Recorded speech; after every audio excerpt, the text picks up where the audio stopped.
오늘 우리에게 주시는 말씀을 통해서 하나님의 방법, 이런 제목으로 하나님의 말씀 같이 나누겠습니다. 우리 청년부에 있는 장환 형제가 2주 후에 군에 갑니다. 군에 가면 이제 곧 또 휴가가 나올 텐데, 휴가 나올 때 군에서 휴가 나온 형제들이 제일 듣기 싫어하는 말이 뭘까요? 벌써 휴가 나왔어? 나온 지 얼마 안 된 것 같은데 또 휴가야? 뭐 이런 말 되게 듣기 싫어하겠죠. 저도 군대에 있을 때 경험해 봤듯이 같은 하늘 아래 살아가는데 군부대 정문만 들어가면 시계가 왜 이렇게 더디 가는지, 그죠? 같은 하늘에 사는데 참 국방부 시계는 느리다, 이런 생각이 들 때가 있습니다. 그런데 국방부 시계보다 더 느린 시계가 있는 것 같아요. 그것은 다름 아닌 성경에 나타나 있는 하나님의 시계는 국방부 시계보다 더 느리지 않을까, 그런 생각합니다. 우리가 잘 알듯이 하나님께서는 아브라함을 75세에 부르십니다. 그리고 그에게 아들이 있을 것을 약속하십니다. 자, 그렇다면 우리 같으면 75세면 벌써 너무 늦은 나이 아닙니까? 하나라도 빨리 주실 것 같은데 약속하시고 나서도 그로부터 25년을 기다리게 하시죠. 여러분, 25년 적지 않은 시간이죠. 25년을 기다리게 하십니다. 하나님이 모세에게 이스라엘 백성에 대한 긍휼한 마음을 품게 하신 이후에 그를 광야에 불러 훈련시키시는데 40년이 걸리셨어요. 그리고 다시 모세를 통해서 출애굽하게 했어요. 이스라엘 백성을 이집트에서 구원하게 만든 이후에 가나안 땅에 들어가는 데까지 또 40년을 걸리게 하십니다. 하나님의 시계는 느려요, 빨라요? 보통 느린 게 아니죠. 자, 그런데 국방부 시계보다, 하나님의 시계보다 더 느린 시계가 저는 있는 것 같아요. 그건 다름 아닌 하나님의 기도 응답의 시계는 진짜 느리다, 이런 생각이 들어요. 하나님 앞에 기도하는데 어떤 사람은 금방 응답해 주시는 일도 있다는데 왜 내 기도는 이렇게 더디 응답하시는지, 청년들이 학교 졸업하고 다른 친구들은 다 빨리 취업도 하는데 왜 나에게는 그렇게 취업의 길이 더딘지, 왜 이렇게 결혼할 배우자를 못 만나게 하시는지, 하나님 앞에 기도드리고 드렸는데도 불구하고 응답이 더디다, 하나님의 때와 나의 때가 달라도 너무 다르다, 이런 생각 들어요, 안 들어요? 네, 듭니다. 그런데 성경도 하나님의 때와 우리의 때가 다르다는 것, 하나님의 방법과 우리의 방법이 다르다는 것을 인정하셔요. 제가 한 말씀 읽어드립니다. 이사야서 55장 8, 9절에 이렇게 얘기하고 있습니다. 이는 내 생각이 너희의 생각과 다르며 내 길은 너희의 길과 다름이니라. 여호와의 말씀이니라. 이는 하늘이 땅보다 높음같이 내 길은 너희의 길보다 높으며 내 생각은 너희의 생각보다 높음이니라. 두 단어 주목했으면 합니다. 하나님의 생각과 우리의 생각, 하나님의 길과 우리의 길이 다르다는 겁니다. 하나님의 때와 우리의 때가 다르다는 것입니다. 그래서 우리의 마음이 좀 조급해지지 않나요? 하나님, 왜 하나님의 때가 이토록 더딥니까? 하나님 방법이 내 방법과 다릅니까? 하는데 성경은 다르다보다 더 중요한 것은 높다죠. 내 생각보다 높고 내 길보다 높다, 이렇게 말씀하십니다. 여러분, 신앙이 뭘까요? 믿는다는 게 뭘까요? 내 생각과 내 길보다 높으신 하나님의 방법에 나의 생각과 나의 방법을 맞추는 것이 믿음 아닐까요? 믿는다는 것은 하나님의 방법에 나를 맞추는 것입니다. 때로는 더딘 것 같고, 때로는 다른 것 같고, 때로는 하나님이 잘 이해되지 않는 순간이 있을 수 있으나 하나님의 방법에 나를 맞추는 것이, 그게 믿음의 생활입니다. 그런데 하나님의 것에 맞추려고 치는데 다가오는 느낌 중에 하나가 더디다는 겁니다. 여러분, 우리나라 사람은 더 많이 그런 것을 느낄 것 같아요. 왜냐하면 우리나라 사람 되게 조급하죠. 외국 사람들 우리나라 와서 제일 빨리 배우는 말이 뭐라고 그래요? 빨리빨리라고, 그렇죠? 예, 외국 사람들 우리나라 들어오면은 우리 한국 사람들 얼마나 조급한지, 얼마나 빨리빨리를 외치는지 느끼게 하는 행동들이 몇 가지가 있다고 해요. 다른 나라에서는 찾아보기 어려운데 우리나라는 자판기에 동전을 집어넣고 커피를 누르고 나서 불이 꺼지고 문을 여나요? 문 열어놓고 불 꺼지기를 기다리나요? 문 열고 불 꺼지기를 기다리죠? 우리 남자분들은 이해할 수 있을 것 같은데, 남자분들은 화장실 가서 볼일 보고 나올 때 자크를 잠그고 나오나요? 나오면서 자크 잠그나요? 네, 우리나라 사람 되게 급하다는 거예요. 외국 사람들이 볼 때 어떻게 자판기 문을 열고 불 꺼지기를 기다려, 어떻게 나오면서 자크를 잠가, 이런 생각이 들 만큼 빠릅니다. 조급합니다. 그러다 보니까 하나님의 일이 나하고 더 안 맞는 것 같은 생각이 듭니다. 그런데 여러분, 우리가 한번 잘 생각해 보면 믿는다는 거, 신앙생활을 한다는 것은 내 생각보다 더 높은 하나님의 길과 생각에 나를 맞추는 겁니다. 그러기 위해서는 하나님의 방법을 좀 이해해야 되지 않을까요? 하나님의 방법이 어떤 방법인지를 좀 알아야 되지 않을까요? 그래야 좀 조급함을 내려놓고 하나님의 방법에 나를 맞출 수 있을 겁니다. 오늘 본문의 이야기도 이와 같이 본문에 나와 있는 인물들과 하나님의 생각이 다름이 나와 있습니다. 그 다름을 통해서 하나님의 방법이 뭔지를 우리가 좀 더 배우고 그 하나님의 방법을 이해함으로 그 하나님이 이끌어 가시는 은혜에 동참할 줄 아는 우리 모두 되기를 소망합니다. 자, 하나님의 방법을 이해하기 위해서 오늘 본문에서 품게 되는 몇 가지의 질문을 한번 우리가 하나님 앞에 드려봤으면 합니다. 첫 번째 질문은 이런 것입니다. 하나님은 왜 지체하시는가?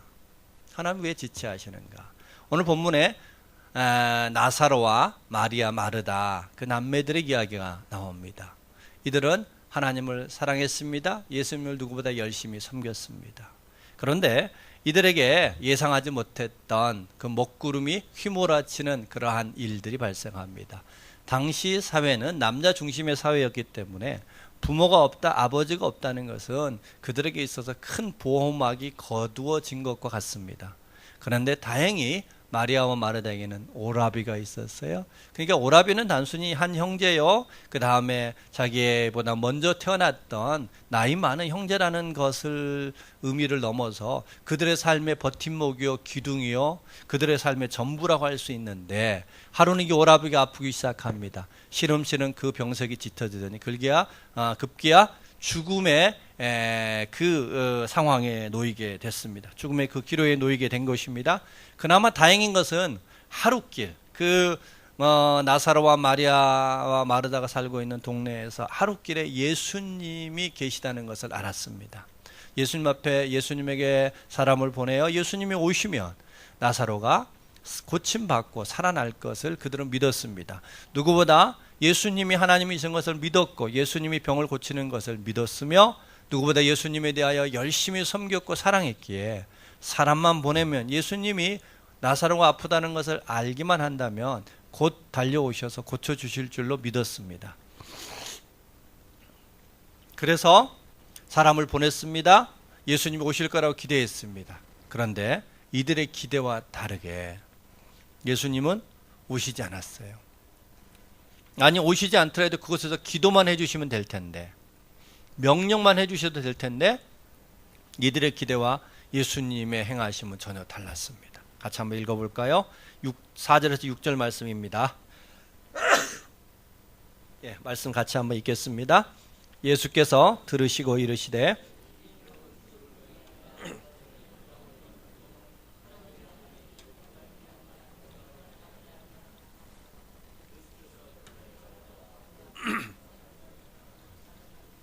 나사로가 병들었다 함을 들으시고 그 계시던 곳에 이틀을 더 유하시고. 우리가 그냥 읽지만 우리가 마리아와 마르다의 상황에서 이 말씀을 본다면 적지 않은 의문을 갖게 만드는 말씀들입니다. 먼저는요, 이 병은 죽을 병이 아니라 하나님의 영광을 위함이라. 여러분, 하나님의 영광을 위하여 나사로가 병들게 했다, 나사로가 죽게 했다. 사실 납득하기 쉽지 않은 말입니다. 여러분, 우리는 세상에서는요, 상대의 실패나 넘어짐이 본인에게 영광이 되는 일들이 있죠. 여당의 실수가 야당에게는 영광이 될 수 있습니다. 야당의 실책이 여당에게 도움이 될 때가 있습니다. 애플의 실수가 삼성에게 기회가 되기도 하고요, 삼성의 실책이 애플에게 있어서는 영광의 기회가 될 수 있습니다. 여러분, 우리 하나님도 이런 하나님일까요? 이들의 고통과 이들의 넘어짐이 하나님의 영광이 된다? 쉽게 잘 이해하기 어려운 이야기입니다. 또 한 가지는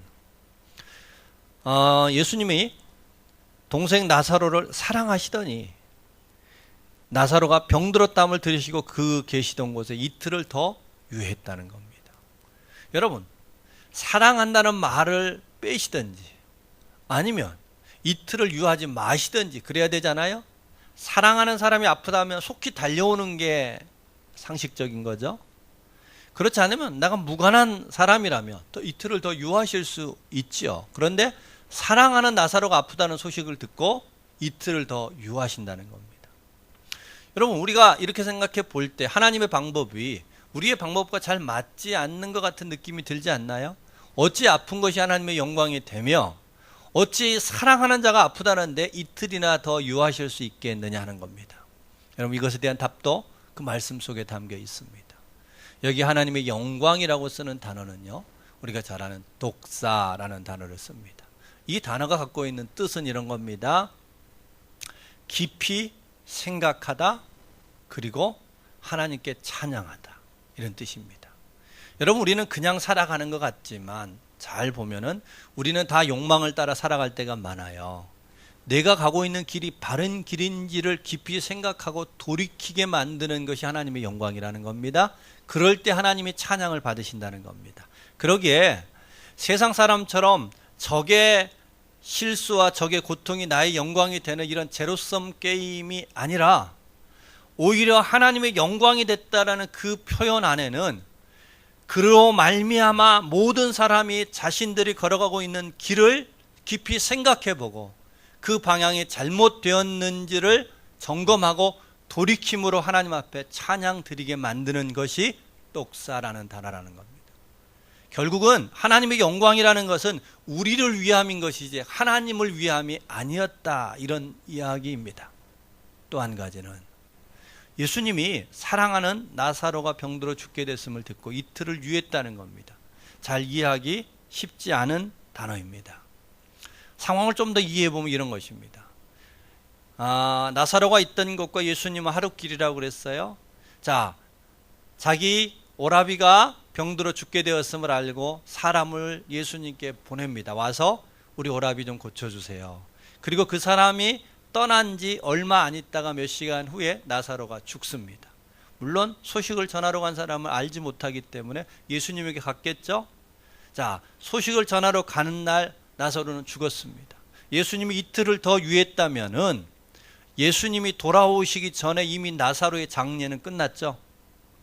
가는 하루, 예수님 머물렀던 이틀, 3일이었기 때문에 이미 장례는 끝났습니다. 유대의 장례도 우리와 똑같이 3일장을 치릅니다. 이미 무덤에 들어갔습니다. 그러니까 예수님이 오실 때는 이미 나사로가 무덤에 들어간 뒤에 오신 겁니다. 그래서 우리가 뒤에서 보면은 사흘이 지났다, 이렇게 얘기합니다. 이미 사흘이 되어버렸어요. 사흘이 지났어요. 이미 장례가 끝나고 난 다음 날이었어요. 그런데 예수님은 왜 이렇게 늦장 대응하셨느냐 하는 겁니다. 그런데 오늘 본문에서 우리가 읽는 14절에처럼 예수님의 더디게 오셨던 이유에 대해서 뭐라고 얘기하냐면은 내가 기뻐하는데 너희의 믿음을 위함이다, 이렇게 얘기하십니다. 다르게 표현한다면 이런 겁니다. 예수님은 더디게 응답하신 게 아니라 더 크게 응답하셨다. 한번 따라서 해볼까요? 예수님은 더디 응답하신 게 아니라 더 큰 응답을 주셨다. 하나님과 우리의 때가 다를 수 있습니다. 하나님의 지체되어지는 것 같은 느낌을 들 때가 있습니다. 하나님, 내가 이 시험에 꼭 합격해야 되는데요. 하나님, 이 기회를 제 것 되게 해주셔야 되는데요. 우리는 우리의 때라고 생각하고 우리의 기회라고 생각하고 하나님 앞에 구하는데 하나님이 응답하지 않을 때가 있습니다. 하나님이 응답하지 않는 것은 그 기도를 듣지 아니하였기 때문도 아니고 하나님이 일부러 우리를 약올리기 위하여 지체하는 것도 아니고 더 큰 것을 주기 위하여서 하나님이 때로는 지체하실 수 있다는 겁니다. 이게 하나님의 방법인 줄 믿으시기 바랍니다.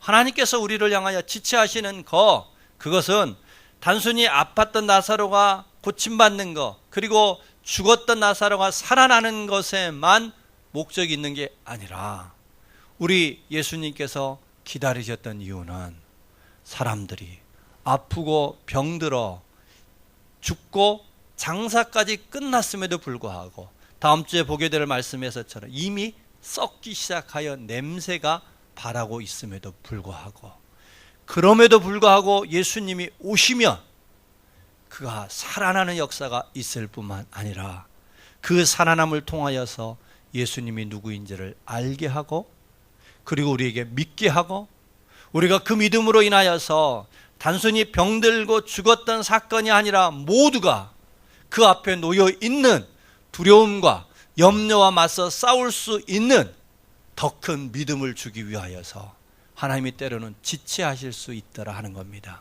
그러기에 여러분, 하나님이 우리의 때와 다를 수 있습니다. 방법과 다를 수 있습니다. 그럴 때 우리는 하나님의 방법을 신뢰할 수 있기를 바랍니다. 하나님은 더 큰 것을 우리에게 주시는 분이신 줄 꼭 믿으시고 그 기다림의 싸움을 기도로 싸워 이기시고 주의 말씀을 구하며 싸워 이기는 우리 모두가 되기를 주의 이름으로 축복합니다. 또 하나의 물음을 갖게 하는 게 있습니다. 그것은 예수님은 왜 지체하셨는가 더불어서 왜 차별하시는가 하는 겁니다. 자, 오늘 읽었던 말씀을 다시 한번 우리 잠잠히 보았으면 합니다. 먼저 3절 말씀 같이 한번 다시 읽을까요? 이에 그 누이들이 예수께 사람을 보내어 가로되 주여 보시옵소서 사랑하시는 자가 병들었나이다. 5절도 읽겠습니다. 예수께서 본래 마르다와 그 동생과 나사로를 사랑하시다니. 오늘 우리가 읽진 않았는데요, 좀 뒤쪽에 보면 35절 말씀이 있습니다. 35절 짧은 절인데 한번 같이 읽겠습니다. 시작. 예수께서 눈물을 흘리시더라. 아멘. 예수님께서 나사로를 특별히 사랑하는 그런 느낌이 들게 하는 표현들입니다. 여러분, 우리가 주님 앞에 뭔가를 기도하는데 이런 확신이 있다면 얼마나 담대할 수 있을까요? 하나님 앞에 기도하는데 나사로처럼 하나님, 당신이 사랑하시는 자가 병들었나이다. 사랑하시는 자가 지금 직장이 필요합니다. 사랑하시는 자가 지금 집이 하나 필요합니다. 사랑하시는 자에게 지금 도움이 필요합니다. 이렇게 구할 수 있으면 굉장히 담대하게 구할 수 있는 힘이 될까요? 안 될까요? 되죠? 사랑하시는 하나님의 사랑하심에 대한 확신을 가질 수 있다면 큰 힘이 될 겁니다. 주님은 나사로를 특별히 사랑한 것 같아요. 그를 위해서 눈물을 흘린 것 같아요. 성경에 남아있는 어떤 인물보다 더 사랑한 것 같은 느낌이 살짝 들려고 하죠. 여러분, 그래서 주님이 나사로를 사랑했구나라는 것으로 끝나면 좋은데 우리의 마음 한편에 조금은 불편한 마음이 들어요. 하나님은 나는요, 나사로는 사랑하셨는데 나도 사랑하셔요? 하나님이 왠지 편애하시는 것 같은 마음이 들면 좀 불편해요? 안 불편해요? 너무 너그러워가지고 괜찮으신가 본데 불편할 수 있죠. 하나님 왜 나사로만 더 사랑하셔요? 나는요. 이런 마음 들 수 있습니다. 자, 그런데 우리가 알고 있는 것은 하나님은 편애하실 수 있을까요? 없을까요? 네, 없습니다. 하나님에게 불가능한 두 가지가 있습니다. 그것은 하나는 거짓말을 하실 수 없어요. 하나님은 진리이시기에 거짓말을 하실 수 없어요. 또 한 가지, 하나님은 편애하실 수 없습니다. 왜냐하면요, 하나님이 우리를 사랑하는 것은 우리 때문에 사랑하는 게 아니거든요. 우리 때문에 사랑하는 거라면 편애할 수 있습니다. 누구를 보니까 좀 더 이쁘고 누구를 보니까 좀 더 걱정스럽고 하는 차이가 있잖아요. 우리 때문에 사랑한다면 편애가 있을 수 있습니다. 그런데 하나님은 우리 때문에 사랑하는 것이 아니라 하나님 자체가 사랑이시기에 그 하나님의 성품을 따라 사랑하는 거거든요. 그래서 편애가 존재하지 않습니다. 하나님의 사랑은 세상 사랑처럼 더 매력적인 것을 사랑하는 에로스적인 사랑이 아니라 하나님은 사랑함으로 가치를 만들어내는 아가페의 사랑을 행하시기 때문에 하나님은 차별할 수 없습니다. 그런데 우리에게 다가오는 이 다름은 무엇일까 하는 겁니다. 아니, 하나님, 누구는 기도하면 금방 들어주시고요. 누구는 조금만 아픈 것 같아도 주님이 금방 달려와서 만져주시고요. 그런데 나는 도대체 왜 그렇게 오래 기다리게 하시고 왜 외면하십니까? 이런 차별이 좀 느껴지는 때가 있습니다. 여러분, 그래서 두 번째로 우리가 기억할 것은 하나님의 사랑은 사랑의 차별이 아니라 사랑의 색깔이 다를 수 있다는 겁니다. 자녀를 키워본 부모들은 다 공감하실 텐데 자식을 똑같이 사랑해요. 근데 어떤 자식은 사랑하니까 그 사랑이 아주 해피한 사랑이 있는가 하며 어떤 자식은 그 자식을 사랑하기 때문에 크게 근심하는 사랑도 있나요, 없나요? 어떤 자식은 해피하게 사랑하고요, 어떤 자식은 근심하면서 사랑해요. 사랑이 다른 게 아니라, 차별하는 게 아니라 사랑의 색깔이 다를 수 있죠. 아무튼 그래요. 사랑의 색깔이 좀 다를 수 있어요. 사랑의 크기가 다른 게 아니라 사랑의 그 나타남이 다르다는 겁니다. 하나님은 우리에게 가장 적합한 사랑을 주시는 분이신 줄 믿으시기 바랍니다. 그 아이가 잘하며 함께 해피하는 사랑이고, 근심과 걱정과 맨날 사고를 치고 있으며 그 자식을 사랑하기 때문에 근심의 색깔로 사랑할 수 있다, 이런 얘기입니다. 자, 그렇다면 오늘 예수님이 나사로에게 보여줬던 사랑의 색깔은 뭘까 하는 겁니다. 왜 예수님이 우리가 차별하는 것 같은 그 사랑의 빛깔을 내보일 수 있었을까? 본문에 나타난 한 힌트를 보겠습니다. 8절 말씀을 같이 한번 보겠습니다. 8절 같이 읽습니다. 시작. 제자들이 말하되 랍비여, 방금도 유대인들이 돌로 치료하였는데 또 그리로 가시려 하나이까? 자, 예수님은 저 위쪽 갈릴리에서부터 이 아래 유대까지를 왕래하시면서 사역을 합니다. 그 사이에 사마리아라는 지역도 있습니다. 긴 길을 오고 가면서 사역을 하셨는데, 유대에 올 때마다, 유대에는 종교 지도자들이 있었습니다. 예루살렘에 종교 지도자들이 있다 보니까 그들과 끊임없이 충돌을 했습니다. 바로 얼마 전에도 예수님을 향하여 돌을 들어 치려하려고 했던 곳이 이 유대 땅입니다. 예루살렘이었습니다. 예수님도 몸을 입고 계셨기 때문에 유대 올 때마다 더 많이 지쳤겠죠? 더 많이 피곤했을 것입니다. 힘들었을 것입니다. 그때마다 이 나사로와 마리아와 마르다는 예수님이 오셔서 쉴 수 있는 베이스 캠프의 역할을 자기 집을 내어드렸습니다. 예수님 언제든 이곳에서 편히 쉬게 해달라고. 예수님이 유대 오셔서 힘들고 어려운 사역을 할 때마다 이곳에서 쉴 수 있도록 베이스 캠프 역할을 해주셨던 곳이 이 나사로와 마리아 마르다의 가정이었습니다. 그러기에 예수님이 수고하고 힘들 때마다 그분의 수고와 힘듦에 작게나마 맞들어주는 역할들을 이들이 했더라 하는 겁니다. 그러기에 자연히 이들과 예수님의 사랑의 빛깔은 따뜻함이요 애틋함일 수밖에 없었습니다. 구약에 보면은 엘리사가 이 수렘 여인의 집에 머무는 이야기가 나옵니다. 수렘 여인이 엘리사가 자기 집에 이 지역에 올 때마다 자기 집 침상을 하나 내어주면서 그곳에서 쉬게 하고 또 책상을 만들어서 촛대를 밝혀서 올 때마다 먹고 쉬며 사역할 수 있도록 만들어줬습니다. 나중에 엘리사가 수렘 여인의 그 아이가 죽었을 때도 동일하게 애틋함으로 그 가정을 위하여 축복하는 일들을 보게 되죠. 사랑의 차별이 아니라 그 사랑이 잘 가꾸어진 따뜻함의 사랑이었다는 것입니다. 여러분, 어떤 사람에게는 동일한 사랑이 때로는 책망의 모습으로, 때로는 근심의 모습으로 나타날 수밖에 없습니다. 누군가는 불안과 염려와 시기와 불평 속에 살아간다면 주님의 사랑은 그 시기와 불평과 불만과 맞설 수밖에 없도록 그를 불러 일으키는 모습으로 그 사랑이 나타나게 될 것입니다. 반면에 나사로와 마리아와 마르다처럼 주님을 사랑하고 그분과 애틋한 사랑의 관계를 맺고 있노라면 주님의 사랑은 따뜻한 빛깔로 나타나게 되더라 하는 것입니다. 여러분, 결단코 우리 주님은 우리를 편애하지 않으십니다. 누구와 차별하지 아니하십니다. 하나님은 편애가 불가능하십니다. 차별이 불가능하십니다. 그게 하나님의 방법이에요. 그렇다면 우리도 하나님과 어떻게든 그 따뜻하고 애틋한 사랑의 빛깔을 만들어가는 저와 여러분이 되어야 하지 않을까요?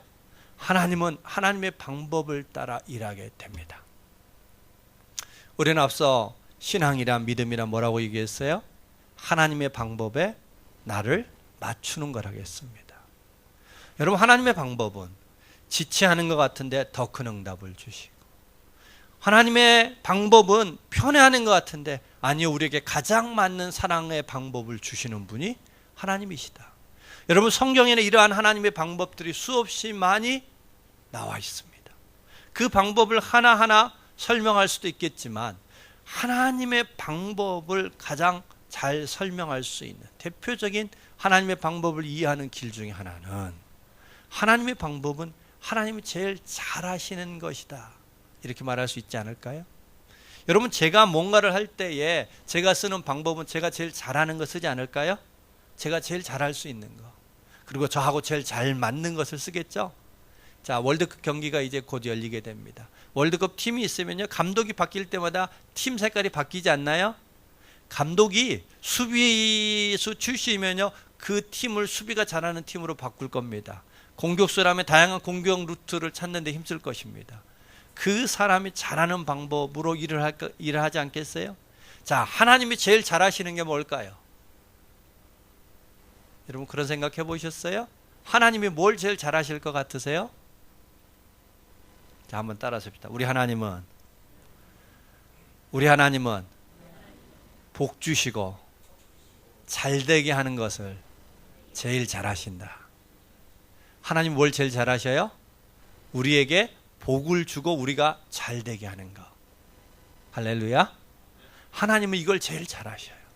곧 하나님이 우리에게 하시는 방법을 하나로 요약한다면 복 주시는 거예요. 잘되게 하는 거예요. 때로는 나의 때와 하나님의 때가 다를 수 있을지라도 하나님의 때는 나에게 가장 좋은 것을 주고 복을 주고 잘되게 하는 것이 하나님의 때입니다. 하나님의 생각과 우리의 생각이 서로 엇나갈 수 있습니다. 다를 수 있습니다. 하나님의 생각이 높은 이유, 하나님의 길이 더 높은 이유는 그것이 우리에게 더 좋은 것이기 때문에, 그것이 우리를 더 복되게 하는 것이기 때문에 하나님은 그와 같이 하는 줄 믿으시기 바랍니다. 여러분, 우리가 인생을 살아가면서의 문제는 미움이 문제가 아니라 그 미움을 이길 만한 사랑이 없다는 것이 진짜 문제입니다. 우리의 인생의 문제는 죄악 때문에 문제가 아니라 그 죄를 덮을 만한 의로움이 없다는 것이 문제입니다. 우리의 삶의 부족함이 문제가 아니라 그 부족함을 채울 만한 능력이 하나님이 내게 없다는 것이 문제입니다. 그런데 그 하나님이 우리에게 함께 하시면서 우리 아버지가 되시고 구원자가 되시면서 우리에게 얘기하십니다. 내 방법으로 너를 잘되게 할 거야. 내 방법으로 너를 복되게 할 거야. 여러분, 우리의 믿음의 길이라는 것은 다른 데 있지 않습니다. 그 하나님의 잘되게 하심, 그 복주심을 받는 겁니다. 그 하나님의 방법을 따르는 겁니다. 그러기에 여러분, 때로는 우리의 삶이 하나님의 때와 다를 수 있고 하나님의 방법과 다를 수 있습니다. 그래서 서운하기도 하고 조급하기도 하고 불안하기도 할 수 있습니다. 여러분, 그러나 내 길보다, 내 생각보다, 내 방법보다 높으신 그 하나님의 방법이 무언지를 알고 그 방법에 우리 자신을 맞추어 갈 수 있기를 주의 이름으로 축복합니다. 그 하나님의 방법에 맞추어 사노라면 우리도 어느덧 그분을 닮는 일들이 발생하게 될 겁니다.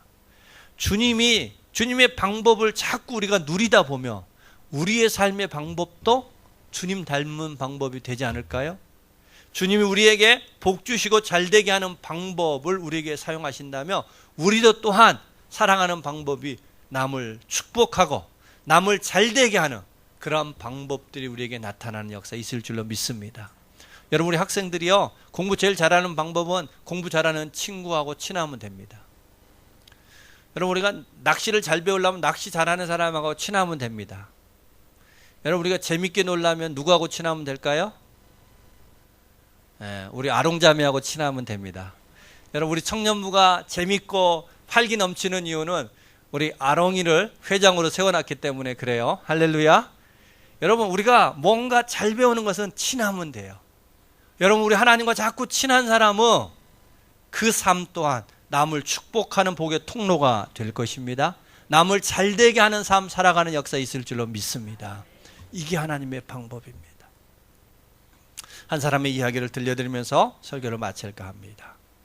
인간극장을 통해서도 소개되어졌던 이야기입니다. 또 우리 청년들하고는 비전 얘기를 하면서 나누었던 이승복이라는 한 사람의 이야기입니다. 그는 초등학교 때 부모를 따라 미국으로 이민을 갔습니다. 이민을 갔더니 언어도 통하지 않고 또 색깔도 낯선 그들과 함께하는 것이 여간 어려웠던 것이 아닙니다. 그래서 그가 했던 것은 운동을 하는 거였습니다. 가는 곳마다 미국은 운동할 수 있는 시설이 잘 갖추어져서 열심히 운동을 했고 특별히 체조에 관심이 있었고 마루 운동에 탁월함을 보였습니다. 그래서 그는 열심히 운동을 했어요. 그래서 미국 청소년 대표팀에 발탁될 만큼 타고난 체조 선수가 됐습니다. 그럼에도 불구하고 이승복 씨는 미국의 시민권을 거부했습니다. 왜냐하면 자기의 꿈은 대한민국의 태극기를 달고 올림픽에 나가 대한민국 국가대표 선수로 올림픽에서 체조 메달을 따는 것이 꿈이었기 때문에 그렇습니다. 이제 그가 이번 대회의 결과를 통해서 올림픽 출전권이 지어주는 자신의 꿈이 손에 잡히듯 가까워져 있는 경기가 앞에 있었습니다. 그래서 욕심이 과했던지 코치가 없이 혼자 훈련을 하다가 그만 마루 위에서 점프하여 뛰어 올랐는데 그 뛰어오는 높이가 좀 부족했던지 목부터 추락하는 사고를 당했습니다. 그는 그 자리에서 하반신 마비가 됐습니다. 여러분, 체조 선수가 그토록 건강했던 사람이 하반신 마비가 됐으니 얼마나 큰 절망이었겠습니까? 그런데 이승복 씨가 병원에 누워 있는데 병원 침대 위에서 누워 있을 때 자신의 그 절망보다 더 궁금했던 한 가지, 그는 예수를 믿었고 하나님을 알았습니다. 하나님에 대한 불만이었습니다.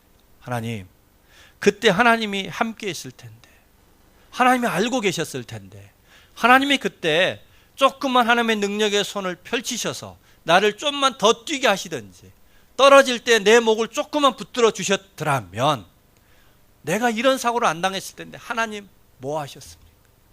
하나님은 그때 뭐 하셨습니까? 이 물음이 풀어지지 않는 겁니다. 그가 존스 홉킨스 세계에서 가장 재활의학을 잘한다는 병원에서 재활치료를 받는 과정에서 하나님의 음성을 듣게 됩니다.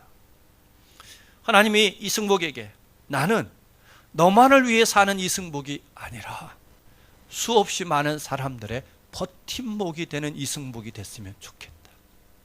주님의 그 음성을 듣고 그가 평생 운동했던 아이인데 공부를 하기 시작합니다. 의사가 되기로 결심합니다. 그래서 결국 그는 의사가 되어 존스 홉킨스 대 세계에서 가장 재활의학을 잘한다는 병원의 수석 전문의가 되었습니다. 그 병원은 세계에서 가장 재활의학을 잘하기에 전 세계 각처에서 큰 사고로 절망한 환자들이 모여드는 곳입니다. 건강한 의사들이 가서 재활하면 당신도 평범한 생활을 할 수 있습니다라고 다 권면하지만 그 수없이 많은 사람들은 나도 당신 같은 때는 그런 얘기 할 수 있습니다. 그러나 당신도 나 같은 사고를 경험해 보시면 그런 얘기 나오는지 한번 봅시다. 그리고 스스로 재활을 포기하고 스스로 목숨을 끊으려고 하는 일들이 발생을 합니다. 그럴 때에 이 이승복 씨가 전동 휠체어를 타고 그들 앞에 나타나면, 그리하여 그 사람의 본인의 이야기를 들려주면 수없이 많은 절망 가운데 있었던 사람들이 이승복 씨의 이야기를 통해서 희망을 발견하고 자기 눈앞에 펼쳐지는 이승복은 곧 그들의 미래와 같은 꿈이었기에 그를 통하여 위로받고 격려받고 열심히 재활을 향함으로 인하여 다시 일상으로 돌아가는 수없이 많은 사람들의 버팀목의 삶을 살아갑니다. 그러기에 그 이승복 씨는 우리를 향하여 이렇게 얘기합니다. 나에게 있어서 장애는 축복입니다. 여러분, 어떻게 장애가 축복이 될 수 있어요? 어떻게 넘어짐이 축복이 될 수 있냐고요? 어떻게 실패가 하나님의 영광이 될 수 있냐고요? 어떻게 시험에서 떨어졌는데, 어떻게 나는 여전히 이렇게 곤고한 삶을 살아가는데 그것이 하나님의 영광이 될 수 있냐고요? 아니요, 우리의 방법으로는 답이 없으나 하나님의 방법 속에 답이 있음을 기억하시기 바랍니다. 하나님은 우리를 통하여 수없이 많은 자들의 버팀목이 되게 하시는 일도 펼쳐 가실 것입니다. 더 큰 것을 주실 수 있습니다. 그 하나님께서는 우리에게 가장 맞는 사랑을 베풀어 주십니다. 하나님의 방법의 편에 선다면, 하나님의 방법을 따르려 한다면 하나님은 더 큰 응답으로 역사하실 것입니다. 하나님은 더 넓은 삶을 살도록 우리의 삶의 지경을 넓혀 주실 것입니다. 여러분, 그것을 위해서 먼저 필요한 것은 내 방법을 내려놓는 겁니다. 나의 때를 내려놓는 것입니다. 내가 맞다는 것들을 하나님 앞에 접는 것입니다. 하나님, 내가 하나님의 방법을 따르는 자 되게 하여 주시옵소서. 우리가 예수를 믿는다는 것, 우리가 거듭났다는 것은요, 신분이 바뀌고 삶의 목적이 달라질 뿐만 아니라 방법이 달라져야만 되는 것입니다. 우리 하나님의 방법을 따르는 것이 그게 하나님의 자녀됨의 참된 도리인 것을 기억하고 우리 하나님 아버지 앞에, 하나님의 때가 나의 때와 다를 수 있습니다. 그러나 내가 믿는 것은 하나님의 때는 나의 때보다 높음이요, 하나님의 길은 나의 길보다 높음이기에 내가 그 하나님의 방법을 따르고 싶습니다. 우리 하나님 앞에 구할 수 있기를 바랍니다. 그러나 일평생 여러분의 신앙의 여정이 하나님의 방법으로 채워지고 하나님의 방법으로 이끌림 바 되어지는 하나님의 사람, 하나님의 자녀다움의 길을 걸어가는 우리 모두가 되기를 주의 이름으로 축복합니다. 기도하시겠습니다.